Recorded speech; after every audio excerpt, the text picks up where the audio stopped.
Dan selalu bagi tahu diri kita bahawa kita milik Allah.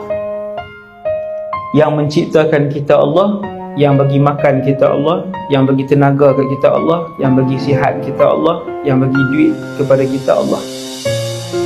Benda tu kena selalu ulang. Kena selalu ulang kepada akal kita dan setiap tindakan kita. Sampai kepada satu hari kita akan jadi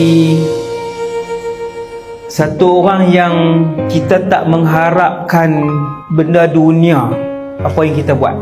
Orang puji pun kita semayang 8 rakaat duha, orang tak puji pun 8 rakaat.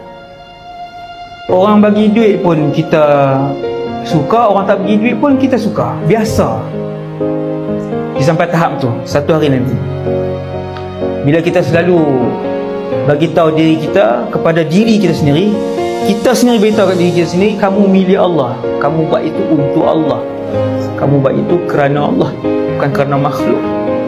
Sampai satu hari 1,000,000 orang puji kita pun kita adalah A, 1,000,000 orang kutuk kita, kita kekal A.